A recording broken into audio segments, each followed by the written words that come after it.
আমার আল্লাহ ডাক দিয়া কয় বন্ধু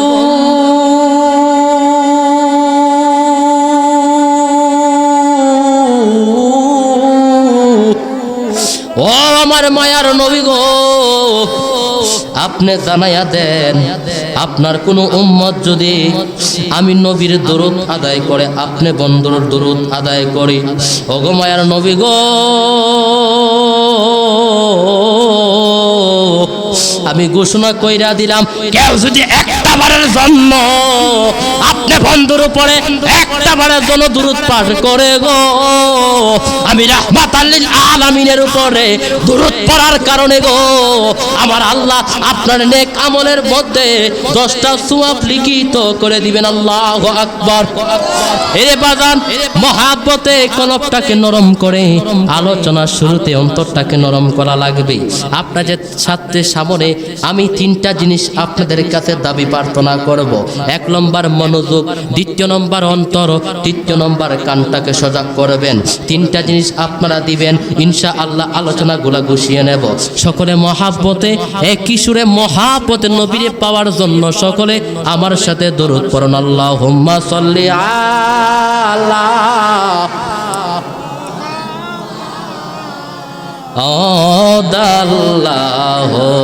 আল্লাহুম্মা সাল্লি আলা ওয়ালা আলি সাইয়্যিদিনা। দুনিয়া মুসাফির কা নাম জানো না, আইসো একা যাইবারে একা কয়বরে আল্লাহ ও মা। মহাব্বতে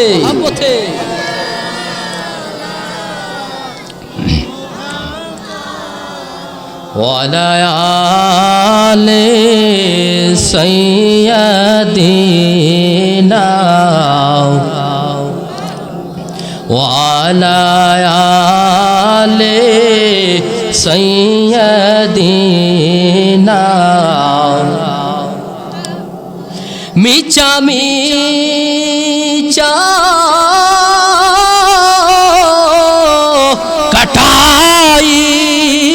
কাটাইলাম জিন্দেগি, সময় তাকিতে করলাম না রে বন্দেগি, সময় তাকতে করলাম না রে বন্দেগি। আল্লাহ ও মা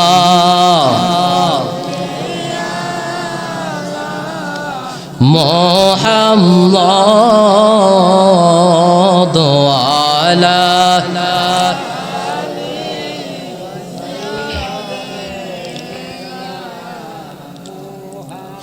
কয়বরে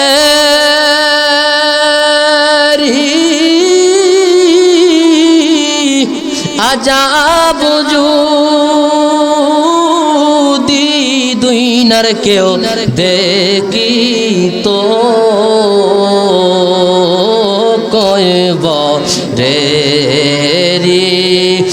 আজাব যদি দুইনার কেউ দেখি তো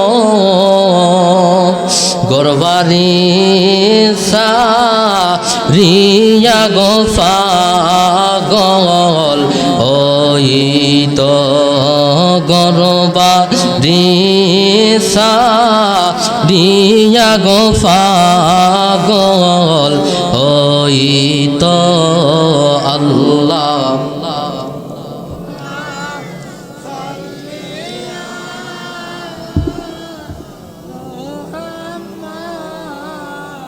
ওয়ালা আলি সাইয়্যিদিনা।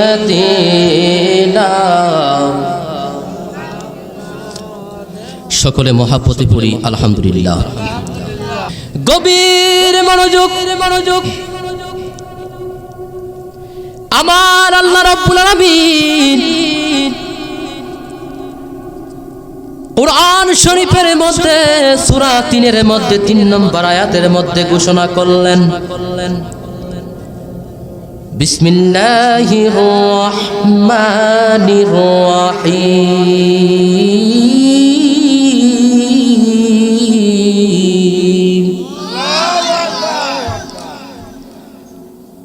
লাকাদ খালাকনাল ইনসানা ফি আহসানি তাকওয়িম।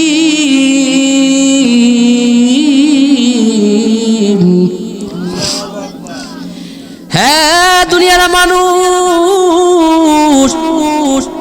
শুনে নাও, শুনে নাও, আমি যেই দিন আমার রাহমাতাল লিল আলামিনকে দুনিয়াতে পাঠাইলাম গো, কত সাহাবী, কত মানুষ, কত সাহাবী, কত অলি, কত নবীগণ নবীগণ আমি আল্লাহর কাছে ডাক দিকে, আল্লাহ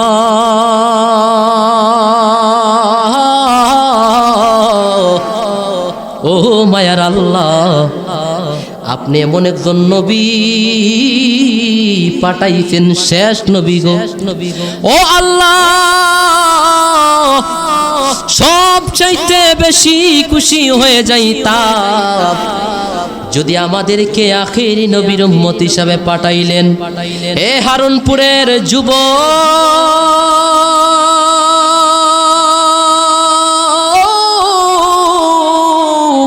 এরে আমার মুরব্বী বাবাজিরা গো, আওয়াজ করে বলবেন, আমরা যেই নবীর উম্মত হয়েছি তাতে আমরা খুশি না বেজা? এমন একজন নবীর উম্মত হইছি গো, যেই নবী জন্মের পরেও উম্মতি উম্মতি বলে কান্দে, যেই নবী যুদ্ধের ময়দানে গিয়াও উম্মতি উম্মতি বইলা কান্দে, যেই নবী হারুনপুরবাসী রে, হারুনপুরে বৈশা বৈশা নবীরে ডাকো, নবী কেন শুনে না? নবী তো মদিনায় তাইকা আজকের কাফেলা দেখার ক্ষমতা আছে না নাই? আমার নবী মদিনা থেকেও নবী উম্মতি উম্মতি কইরা কান্দে গো। মেরাজে যখন জিব্রাইল গেছে আমার নবীরে মেরাজে নেবার জন্য, জিব্রাইল ডাকতে কই, ইয়া রাসূলুল্লাহ, ইয়া হাবিবাল্লাহ, নবী গো,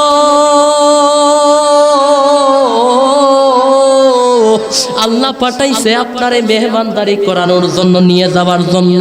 আমার নবী যায় না। আমার নবী কই, হে জিব্রাইল, তুই তো তোর 600টা ডানা দিয়া আমার উড়াইলা আসমানে নিয়ে যাইবে, আসমানে সিদরাতুল মুনতাহায় আল্লাহর আরশ মেহরাজ করার জন্য। হে জিব্রাইল, তুই তো আমারে নিয়ে যাইবি, কিন্তু রে জিব্রাইল, আমার বাংলাদেশের মধ্যে হাজার হাজার মানুষ যে আমার ইয়া নবী বইলা সালাম দে, শত শত মানুষগুলা যে আমার নাম ধরে স্লোগান জানায়, কত মানুষ আছে ইয়া রাসূলুল্লাহ বইলা ডাকে, কত গুনাহগার উম্মত আছে নামাজ পড়ে না, রোজা রাখে না, হজ করে না, যাকাত করে না। আমি যদি উড়াল আসমানে আল্লাহর দরবারে মেরাজ করতে যাইব, আমার গুনাহগার উম্মতের কি হাল হবে? সুবহানাল্লাহ। জিব্রাইল ডাক দেখে, নবী গো, ও মায়ার নবী গো, আল্লাহ আপনারে বইলা দিছে, আল্লাহ আমাকে বইলা দিছে, আপনি যতদিন পর্যন্ত আমি আল্লাহর দরবারে মেরাজ করবেন, ততদিন পর্যন্ত আপনার গুনাহগার উম্মতের কাঁতায় গুনাহ লেখা হবে না। ওরে গায়ের জুড়ে বললে কথা, নবীর প্রাণে লাগে বেতা, চিরদিন তুই তাক বিনা ভুবনে নিরান জগতে, দিবে তোরে দুজকের আগুনে, বলেন ফেলবে তোরে দুজক, নিরঞ্জনে দিবে তোরে দুজকের আগুনে। বয়স যখন পড়বে লাঠি সঙ্গী হয় দয়ালের লাঠি, কিছু কিছু কম শুনবি তুই কাঁদে। সেদিন ফল পাবি না হাতে পায়ে, ফল পাবি না হাতে পায়ে, পেশারে মাথা গোড়ায় ছুটোয় করে দেখ বিনা নয়নে নিরঞ্জনে দিবে তোরে দুজকের আগুনে। বলেন ফেলবে তোরে, করেন না নিরঞ্জনে দিবে তোরে দুজকের আগুনে। আমার নবীজি যেই মাত্র গেলেন মেরাজ করতে, বাজান রে আলোচনা খুবই বাড়তি করে দিলাম সময় শর্টে টাকার কারণে। আমার নবী সিদরাতুল মুনতাহায় যায় রে। আমার আল্লাহ যেই 17টা জায়গায় আমার নবীরে মেরাজ করানোর জন্য নেওয়া হলো, 17টা জায়গায় আমার নবী যাওয়ার আগে আগে জান্নাতের ঘরের ভিতরে যেন কার পায়ের শব্দের আওয়াজ শোনা যায়। আমার নবীরে ডাক দিয়ে কয়, ও নবী গো, আপনি আর আমি ছাড়া তো জান্নাতের ভিতরে কেউ যায় নাই, এই জান্নাতের ভিতরে পায়ের শব্দ কার শোনা যায় একটু আমাকে বলবেন নি? আমার নবী ডাক দিয়ে কই, কিরে সাবি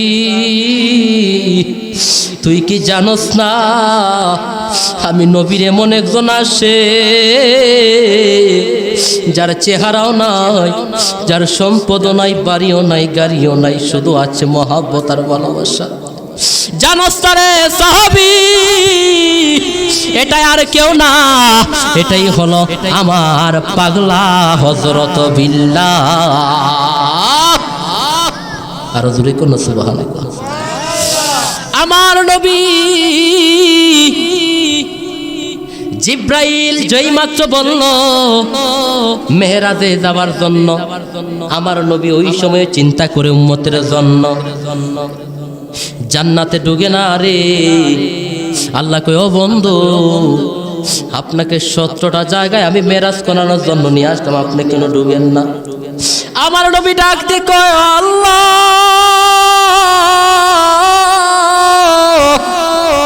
ও বন্ধু,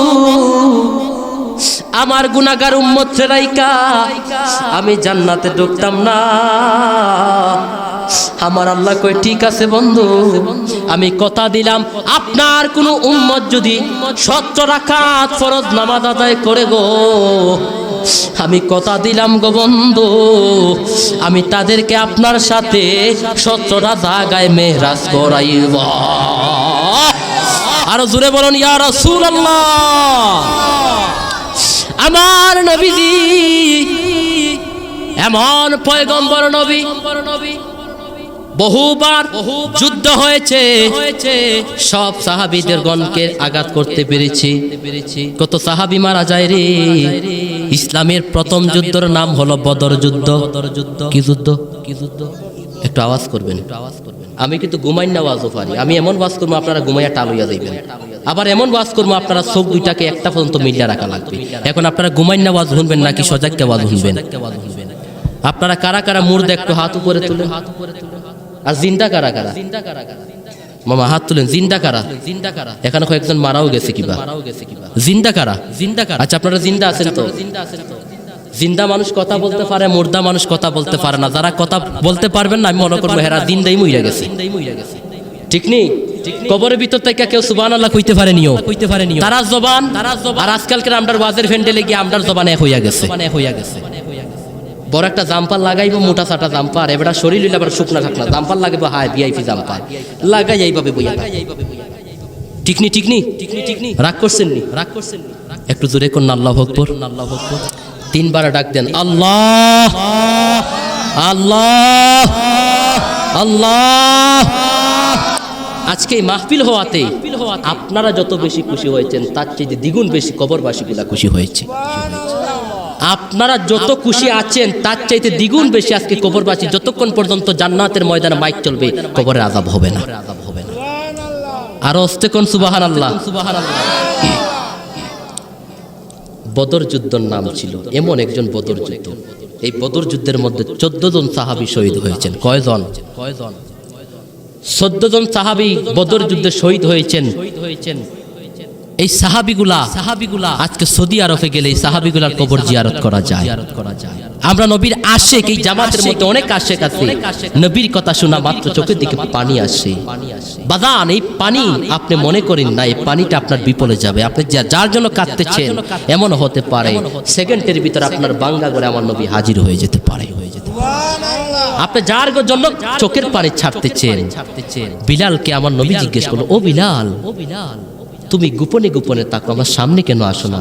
বিলাল কই, ইয়া রাসূলুল্লাহ, আমার চেহারা ভালো না, ইয়া রাসূলুল্লাহ, আমার পোশাক ভালো না, ইয়া রাসূলুল্লাহ, আমার কণ্ঠ সুন্দর ছিল, আমি আপনাকে ভালোবেসেছি, আপনার সামনে আমি লজ্জা পেয়ে আমি আপনার সামনে যাই নাই।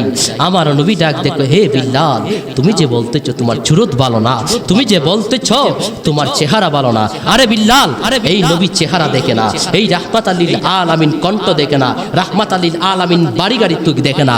যদি মহাব্বত থাকে তাহলে রিস্কাওয়ালার ঘরে আমার নবী হাজির হতে পারে।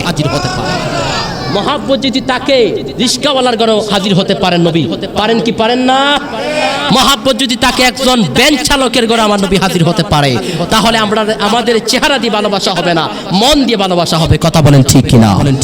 তাহলে বোঝা গেল কারো চেহারা দিয়ে সম্পদ কিনা যায়, সম্পদ দিয়ে ধন কিনা যায়, সম্পদ দিয়ে দৌলত কিনা যায়, সম্পদ দিয়ে গয়না হীরা মানি মুক্তা কিনা যায়, নবীর ভালোবাসা সম্পদ দিয়ে কিনা যায় না। কথা বলেন না? এই বদর যুদ্ধে আমার নবী রাহমাতুল লিল আলামিনের সাথে যে সাহাবীগুলা মাত্র 315 জন সাহাবী ছিল নবীর পক্ষে, আর কাফিরের পক্ষে ছিল 1000 লোক। কয়জন? 1000 লোক। তাহলে সংখ্যা কাফিরের বেশি নাকি নবীর? কাফিরের বেশি যুদ্ধ। এখন আমরা যে যুদ্ধ করি এটা হলো সংখ্যা দিয়ে যুদ্ধ হয়। যার সংখ্যা বেশি হেরা জিতে, যার সংখ্যা কম হেরা হারে। কারণ হেরা মারতে পারবো। আর বদর যুদ্ধের ফ্রেম খেলাটা অন্যরকম ছিল, ইমানি জজবা ছিল, তাদের মধ্যে ইমানি জজবা ছিল। আল্লাহর পক্ষ থেকে ফেরেশতা নামানো হয়েছে আসমান থেকে যুদ্ধের ময়দানে। এই যুদ্ধের সময় সাহাবায়ে কিরাম যুদ্ধ করতে শুরু করলেন। বদর যুদ্ধে হঠাৎ করে দেখতে পারলেন সূর্যের আলোটা এমন ভাবে সাহাবীর সামনে আসছে, সাহাবীরা তীরগুলা দেখতেছেন না, অন্ধ হয়ে যাচ্ছেন। নবীকে বললেন, ইয়া রাসূলুল্লাহ, আমরা তো যুদ্ধ করতে পারতেছি না। নবী বলেন, কেন? সূর্যের আলোর কারণে আমরা চোখে দেখতেছি না, সূর্য আমাদের চোখে দিকে এমন ভাবে ধরতেছে আমরা কাফিরদেরকে দেখতেছি না। আমার নবী শুধু একমাত্র বলেছে, আল্লাহ, আমার সাহাবীরা যুদ্ধ করতে পারতেছে না, আপনার সূর্যের আলোটাকে একটু নিভাইয়া দিবেন। আল্লাহ সাথে সাথে করে কালো মেঘমালা দিয়ে সূর্যটাকে কালো করে দিলেন। আরেকটু পরে আরো যুদ্ধ করতে করতে দেখা গেল কাফির যখন তীর মারতেছে আর যখন বিশ্বার মধ্যে এভাবে যখন ধুলাবালু শুরু হয়ে গেছে, ধুলাবালু যে বৃষ্টির সময় বৃষ্টি না দিলে যেই অবস্থা রাস্তাঘাটে ধুলাবালু হয়ে যায়, এইভাবে বদর যুদ্ধে ধুলা অভাব নাই। এখন ধুলার কারণে সাহাবীরা তীর দেখে না, অনেক সাহাবী ধুলার কারণে মারা যায়। এবার সাহাবীরা দেখো, ইয়া রাসূলুল্লাহ, ধুলার কারণে আমি কিছু দেখতে পারতেছি না। যেই মাত্র আমার আল্লাহকে বললাম আমার সাহাবীরা ধুলার কারণে কিছু দেখতে পারতেছে না, আল্লাহ রহমতের আসমান দিয়ে রহমতের বৃষ্টি দিয়ে ধুলাটাকে নিভাইয়া দিছে। আবার ডাক দেখো, ইয়া রাসূলুল্লাহ, ইয়া হাবিবাল্লাহ, আমরা যেই সংখ্যা এসেছি আমরা তাদের সাথে সম্ভবত পারতে পারি না। আমার নবী বললেন, ইমানি জজবা থাকলে একজন হলো বাঘের বাচ্চা, আর ইমান যারা নাই 100,000 মানুষ দিয়েও কাজ হবে না। এই প্রেমের খেলা ছিল, যে বদর যুদ্ধে ছিল ইমানের খেলা। তখন সংসার কোনো প্রেম খেলা ছিল না, মানে সংখ্যা দিয়ে কোনো মাইট ছিল না, তখন ইমানের দ্বারা জজবা হয়েছে, মাইর হয়েছে। আমার নবী বললেন, আমাদের সংখ্যা কম, আল্লাহ আসমান থেকে ফেরেশতাগণ নামাইতে শুরু করছেন। আমার নবী যুদ্ধের ময়দানে যাওয়ার পরে সাহাবায়ে কেরাম যুদ্ধে শুরু করে দিলেন। যুদ্ধের ময়দানে যুদ্ধ শুরু হয়ে গেল। বাজান রে, কথাগুলা গভীর মনোযোগ সহকারে শুনবেন, আলোচনা বুঝবেন, কান সদা করেন। এমন একটা কাহিনী রে বাবা, নবীর মহাব্বত, নবী যে আমারে কতটুকু ভালোবাসে মাহফিলে বুঝতে পারবেন। আমার নবীজি যুদ্ধের ময়দানে যুদ্ধ করতে করতে কাফিরেরা হার মানল। সুবহানাল্লাহ কইবেন না? কাফিরেরা হার মানছে গো। আবার কয়েকদিন পরে আবার ঘোষণা করলো কাফিরেরা আবার যুদ্ধ হবে। আমার নবীজি সব সাহাবায়ে কেরামদেরকে ডাক দিয়ে বললেন, রে সাহাবী, আমরা তো একবার যুদ্ধ করেছি, যুদ্ধের মধ্যে সফল হয়েছি। কাফিরেরা আবার ডাকতেছে আবার যুদ্ধ করার জন্য। তোমরা সাহাবী রে, কারা কারা যুদ্ধের ময়দানে যাওয়ার জন্য প্রস্তুত আছো? সাহাবী ডাক দেখো, ইয়া রাসূলুল্লাহ, নবী গো,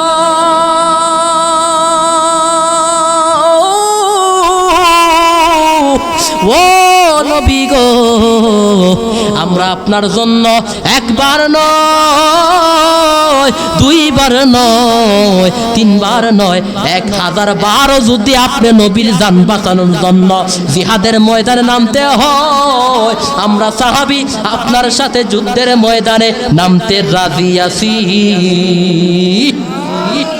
সাহাবায়ে কেরাম যুদ্ধের ময়দানে আবার যাওয়ার জন্য প্রস্তুতি নিলেন। কিছুক্ষণ পরে দেখতে পারলেন একজন মহিলা আসছে। মহিলাটা ডাক দিয়ে কয়, নবী গো, আমি আপনার সাথে যুদ্ধের ময়দানে যাব। ওগো মায়ার নবীজি, কাফিরেরা যখন আপনার গায়ে তাবুক মারবে, তাবুকটা আমি ধইরা নিব। ওগো নবী গো, শুধু আপনার নাম শুনেছি, কিন্তু আপনি রাহমাতাল লিল আলামিনের গায়ে আঘাত করবে সহ্য করতে পারি না। আমার নবী ডাক দিয়ে কয়, ও মা, তোমার স্বামী আসেনি? কয়, হ্যাঁ স্বামী আছে। যাও মা, স্বামীর খেদমতে চলে যাও। এবার ওই মহিলাটা মানতে চায় না। মহিলা কয়, আমার স্বামীর খেদমত সারা জীবন করলাম। নবী গো, যেই নবীরে স্বপ্নে যুগে দেখলে 8টা জাহান্নামের আগুন আরাম হইয়া যায় গো। নবীর যুদ্ধের ময়দানে যাওয়া হইল আমার ভাগ্যের ব্যাপার। আমার নবী ডাক দিয়ে কয়, ও মা, তুমি যুদ্ধে যাওয়া লাগবে না, স্বামীর খেদমতে চলে যাও। তোমার নেক আমলে আল্লাহ যুদ্ধের ময়দানের যত সওয়াব আছে তোমার নেক আমলের মধ্যে পৌঁছায়া দিবে। মহিলাটা ডাক দেখে, হুজুর, আমি বললাম আমার স্বামী আছে, আপনি বললেন স্বামীর খেদমত করার জন্য। বাংলাদেশের মধ্যে যত মহিলা আছে রে, এ হারুনপুরের ডানে বামে পিছনে সামনে যত মহিলা আছেন, আমি দৃষ্টি আকর্ষণ করে বলবো গোমা, স্বামীর খেদমত করেন। আল্লাহ যদি আল্লাহর পরে সেজদার জায়গা দিতেন একমাত্র স্বামীর পায়ে দিতে। আর জোরে করুন সুবহানাল্লাহ। রহিমার কথা জানেননি? রহিমার কথা জানেননি? স্বামীর পিঠের মধ্যে যে কিরাগুলা বেরবেরি করছিল, স্বামী যে অসুস্থ ছিল, বিছানা যখন ঘুমাইয়া ছিল, রহিমা হঠাৎ করে ডাক দিয়ে কই, স্বামী গো, আপনার আদর করতে মন চায়। স্বামী ডাক দিয়ে বললাম, সব মানুষ আমাকে পছন্দ করে না, আমার পচা বেমার, তুমি কেন আমার সামনে আসো? স্ত্রী ডাক দিয়ে কই, স্বামী গো, আল্লাহ স্বামীর খেদমত করার জন্য কোরআনে যতটুকু দিয়েছে আমি তার এক বিন্দু পরিমাণ রহিমা এখনো করতে পারি নাই। তার জন্য স্বামী এখন পর্যন্ত আমি আপনার খেদমতের মধ্যে পড়ে রয়েছি। রহিমা কই, স্বামী আপনার কপালের মধ্যে চুমু খাবো। স্বামী কয়, চুমু খাও। চুমু খাইতে খাইতে গালে চুমু, নাকে চুমু, কানে চুমু দিয়া পিঠের মধ্যে চুমু খাইতে শুরু করলো। স্বামীটা যে বিছানায় ঘুমাইতে ঘুমাইতে পিছন দিকে কানা হয়ে গেছে, কানার মধ্যে শুধু কিরা আর কিরা। স্ত্রীটা পিছন দিকে মুখ লাগায় কিরাগুলো একটা একটা করে টান দিয়ে আনতাছে। সুবহানাল্লাহ কইবেন না? একটা একটা কইরা রহিমা খাতুন স্বামী একটা একটা করে কিরা আনতেছে। স্বামী ডাক দিয়ে বলল, ও বউ, আঞ্চলিক ভাষায় বউ কইলাম, আমাকে বুঝবেন নি? এত সময় তো আদর করতে লাগে না। স্ত্রী ডাক দিয়ে কই, স্বামী গো, আপনার পিছনে কিরা জমে গেছে, তাই আমি রহিমা খাতুন আপনার পিছনে একটা একটা করে কিরা আনতে আমার অনেক সময় লেগে গেছে। আর আজকালকের মহিলারা জামাই যদি বাতকে একটু সাইন্না বাইন্না রাখে এই বাতে আর হাতও দেয় না। আজকালকের মহিলারা স্বামী কি জিনিস বুঝেও না। কথা বলেন। যেই ঘরের মধ্যে মহিলারা বাজস্টরি করবে, যেই ঘরের মধ্যে মহিলাদেরকে আপনারা রাখবেন, আগে আগে পণ্ডিতি দেখবেন, এই ঘরে কখনো রহমত আসবে না। কথা কি বুঝতে পারতেছেন? স্বামী কি জিনিস এটা হেরা এখনো জানে না, এখনো বুঝতে পারেন। রহিমা খাতুন থেকে শিখা উচিত। এই জন্যই আমি বলেছি প্রত্যেকটা গ্রামে গ্রামে এক একটা সাহাবী, মহিলা সাহাবীর বই থাকার দরকার। আমরা এগুলা রাখবো না, ভালো কাজ রাখবো না, আমরা রাখবো এক একটা ঘরের মধ্যে 3-4-8 নাম্বার টেলিভিশন রাইকা রাখি। কথা কন না কেন? সাহাবী যুগের বই পড়েন, মা ফাতেমার জীবনী পড়েন, মা আমেনার জীবনী পড়েন, দেখেন জীবন পরিবর্তন করতে পারবেন। জি বাংলা আর স্টার জলছার বাক্যগুলা পড়লে জীবনে পরিবর্তন হবে না।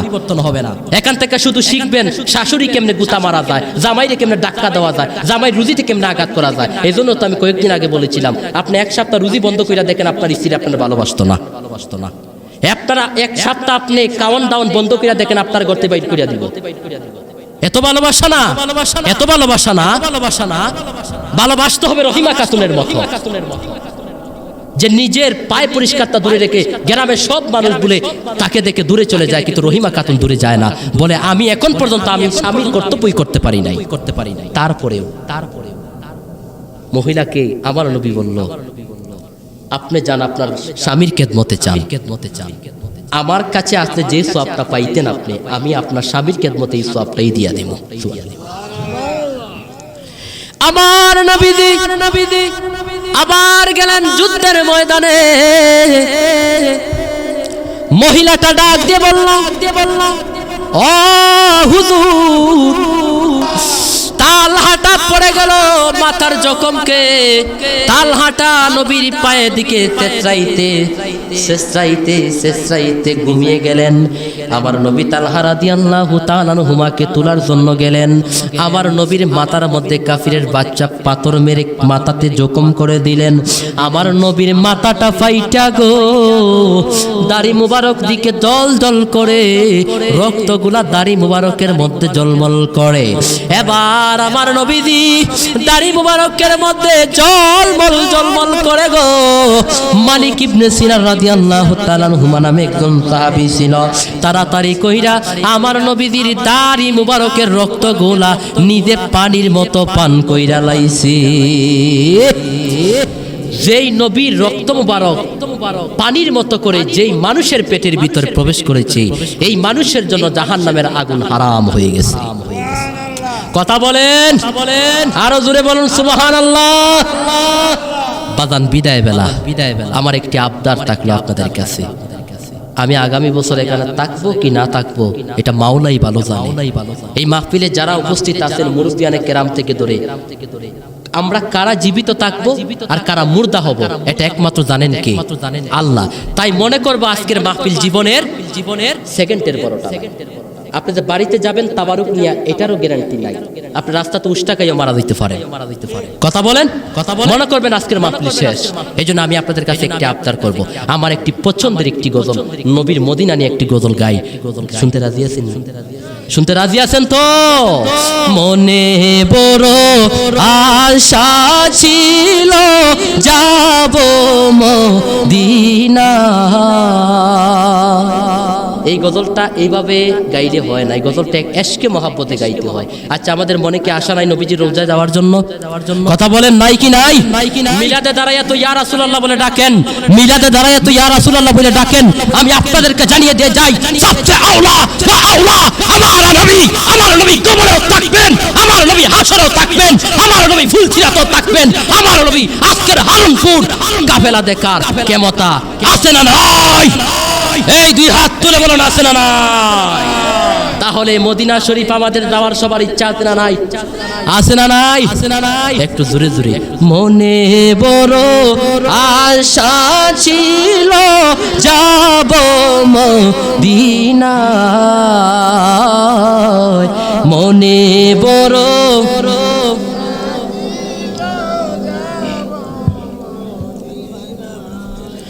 আরব সাগর পাড়ি দে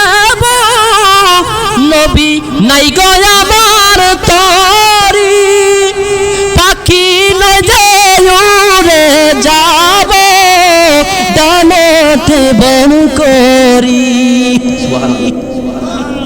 আরব সাগর পানি দেব তোমারি আশায় পাখি নয় যে উড়ে যাব ডানাতে বন করি হারুনপুরের মানুষ পাগল হারুনপুরের মানুষ পাগল নবী আপনার প্রেমেতে মনে বড় আশা ছিল যাব মদিনায় মনে বড় মনটা মন নরম করে কোয়া লাগবে মনে বড় আশা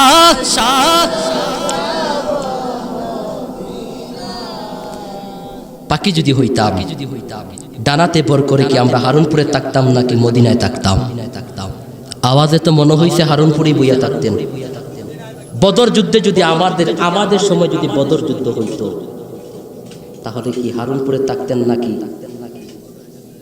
আরে যুদ্ধে যাইবেন কেন নবীকে জড়াইয়া ধর নবীকে কি করতাম ডরাননি আপনারা তো ডরান এই তো সমস্যা আমরা মানুষ ভয় পাই এমন একটা লোক আছে দাঁড়াইয়া কইব হুজুর আমি কালকে মইরা দিতাম আমার ঔষধ দিয়া মাইয়া না কইব হুজুর আমি আরো 100 বছর বাঁচতাম মরার পক্ষে কেউ নাই বাঁচার পক্ষে সব কথা বলেন তাহলে এটা তো জানে না হায়াতের মালিক কে আরো জোরে কোন হায়াতের মালিক আল্লাহ আপনি যতই বলেন কাজ হবে না এই হায়াত দিয়েছেন কে একটু জোরে কোন না হায়াত দিয়েছেন কে হায়াতের মালিকও কে এই জন্য আমি বলি বাদান আসেন আমাদের প্রধান সাহেব আমাদের মাহফিলে কিন্তু দীর্ঘ 2 থেকে 3 ঘন্টা ধরে উনি বসে রয়েছেন অনেক ক্লান্ত অবস্থায় এসেছেন সিলেট থেকে কারণ বর্তমান যে জামানা সবাইকে অসুস্থতা ধরে ফেলেছে একবার অসুস্থতা ধরলে এই ফার্মেসি আর তার বাড়ি হলো একটা ডিউটি হয়ে যায় কথা বলে তাহলে এটাই ভাবতে হবে যে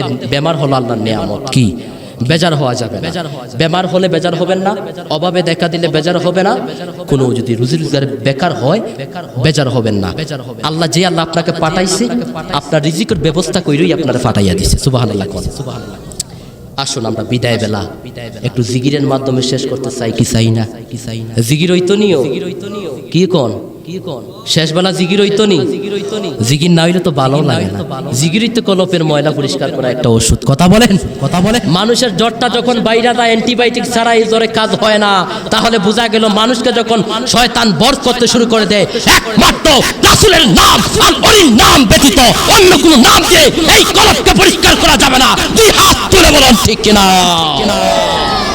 এই নাও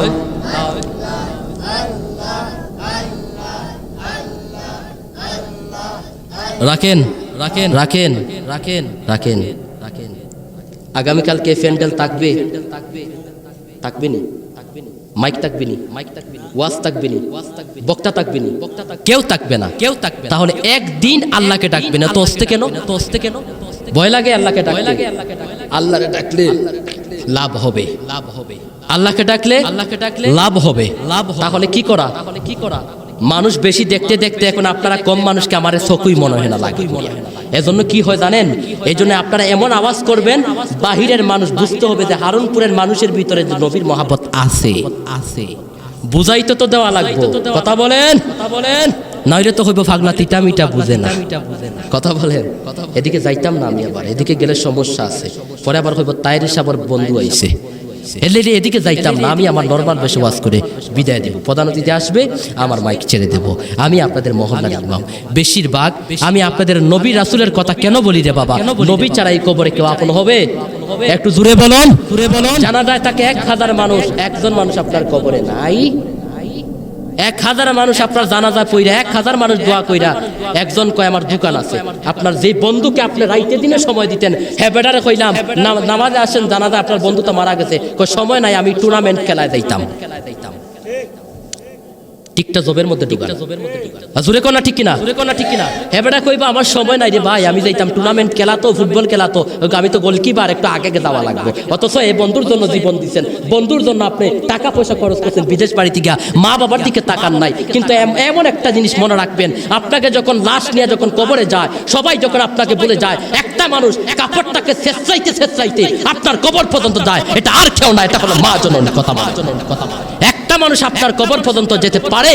বাড়িতে অনুষ্ঠান হয়, বাড়িতে বিয়ে হয়, সবাই হাসি টাটকা করে, একটা মানুষের চোখে হাসি নাই, একটা মানুষের চোখে কখনো ঘুম নাই, একটা মানুষের চোখে নিদ্রা নাই, এই মানুষটাই হলো মা জননী। দুই হাত তুলে বলেন সুবহানাল্লাহ। তাহলে এই মা খেদমত আছে না নাই?